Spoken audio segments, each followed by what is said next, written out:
I have a feeling that this is going to be the beginning of a wild journey. Let's take a listen. Hello and welcome back to the couch. We saved you a seat. My name is Luke and today we're checking out Book 5 of the Murderbot Diaries series. Yes, this is Network Effect. Yes, you clicked on the link. We're doing a chapter by chapter reaction review of the Murderbot Diaries series as it goes on. So far, we've done every single book chronologically.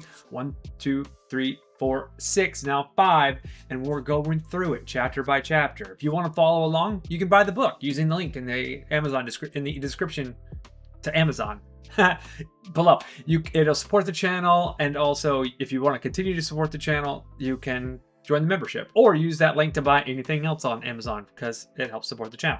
A little bit of a kickback. It would help me. I'd appreciate it. But yeah, let's get started. We got a uncle and his dog situation here. So Uncle Murderbot is going on a journey with Amena. That I'm for sure certain of. It's gonna be the two of them going off on a wild adventure, right? Mandalorian and Grogu. She's gonna learn about him and his adventure, or Murderbot and Murderbot's adventures. Murderbot's gonna learn about we little teenagers and her adventures and whatnot. It'd be great. It'll humanize Murderbot. It'd be the first time we see Murderbot with a teenager. We got an extension of this in kind of the second chapter when it was describing the situation that it had with Amena, where it kind of sort of didn't tell. I can't tell. At some points during this book, I imagine it's going to be like a girl and her dog.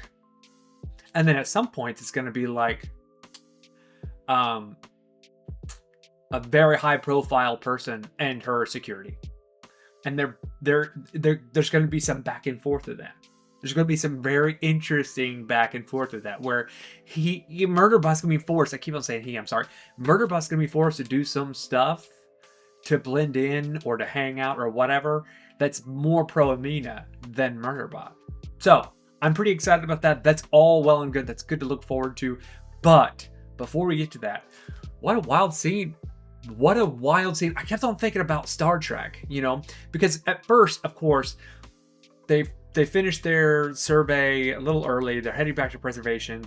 They go through the wormhole. Before they go through the wormhole, they're having a conversation about Tiago. And Tiago is like, well, he just doesn't know you. Reti's like, I don't know, a little,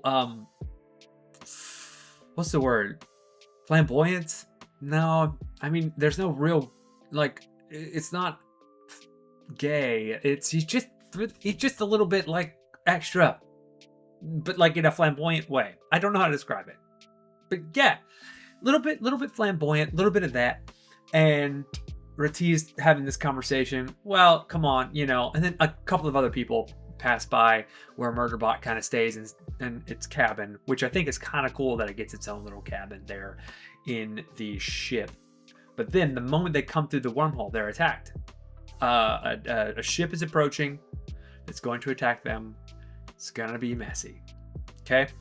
And they attach themselves to what I imagine was those living quarters they were living in. Not the base ship, but yeah, the other part of the apparatus that went through the wormhole, right? That the base ship pulled it through. And so this other ship immediately does a tractor thing and is kind of trying to suck it back through the wormhole. Interesting thought. And I love that Murderbot gives a compliment to the humans where they're like, we'll just jettison that part. It's like, yeah, but what if you jettison that part? It'll shoot us out of the sky. Well, it's the safest option. So we might as well do it. It's not dumb. It ain't the greatest option, but it's not dumb. What also is interesting is Murderbot is not sensing anything from the other ship regarding through feeds or anything that it could take advantage of. It's completely blind in this situation, which I thought was pretty interesting because I immediately thought we're going to see raiders, we're going to see combat units, we're going to see sec unit, we're going to see a group of mercenaries that are just completely insane and crazy. And I wonder what they're there for. Why are they there? Right? We haven't figured out the why. We just know that our crew is in danger. Right? Our crew is in danger. And I kind of love the part when all of the shit hits the fan and Murderbot's like, all right, time to strap it on. Boop, boop, boop, boop. And tells everybody to sort of, and then their comms go down, all the feed goes dead, and so Murderbot's used the drones to communicate. It's a very, very cool moment. But then Murderbot goes to the part of the hatch in the separate unit there, the living quarters, the planetary living quarters. Can't remember the name of them right now, but you catch what I'm throwing down. And it goes down there where they're going to board, and it's like, are they after Amena? Don't know. Are they after something else that they found, that the survey team found? Is it just a grudge? Are they actually after Murderbot? I never had really given that much thought until just now. Right? Murderbot has enemies. At this point in the story, Murderbot has clear enemies. It's operating on preservation and well known. Not super well known. We find out that the news doesn't necessarily know that it's a sec unit or whatever, but it kind of knows that there's something happening, but not really. Mensah's been kind of keeping it a secret. Smart, by the way. But yeah, Murderbot goes down the hatch. Murderbot's about to go buck wild. Gets there's another human standing there shaking. It's like, do you get with like a pistol or whatever? Murderbot's like, oh, okay, don't screw this up. And then is yelling back and forth to the other crew on the base ship. It's like, oh, please don't screw this up. You guys are all screwing this up. Reti's trying to get a head count. And I'm like, man, I would not depend on anyone on that ship to get a head count. But the least one is Reti. No offense, Reti. I love you, but I don't love you like that. There's not a high level of trust. And of course, Reti pulls through and is like, oh my god, Amena and her friend Canty are down in the and Murderbot's like, shit. And so Murderbot goes down. It's like, get to the gravity well, right? Where it can go back up into the other ship. And Murderbot's chucking and rolling. And they finally, Murderbot wedges the door open and gets in there and is like, what's happening here? And Amena is trapped underneath something, obviously. And that whole moment's cool. And I love how Amena's like, get out of here now! You know, the whole like Arnold Schwarzenegger moment. That was kind of awesome. And then finally, Murderbot's trying to wedge her out or whatever as Canty's leaving and ends up back on the base ship. She's saved, by the way. And wedges her out and uses the leverage and finally gets her out. And they have to come up with a plan. He's also at the same time being like, yo, jettison immediately. We do not have time for this. Do it right now. And also, Murderbot has no idea whether or not anyone can hear it. So, scary moment. But they then finally chime in. They're like, we copy. Good job, Blue Leader. Whatever. And they tell them to get to evac suits. While they're going to the escape pods. Which kind of answers the question, like, what if they do detach? What if the ship just fires on them? Right? They need to detach immediately and then be on this pods to leave the escape pods because there is safety ships coming.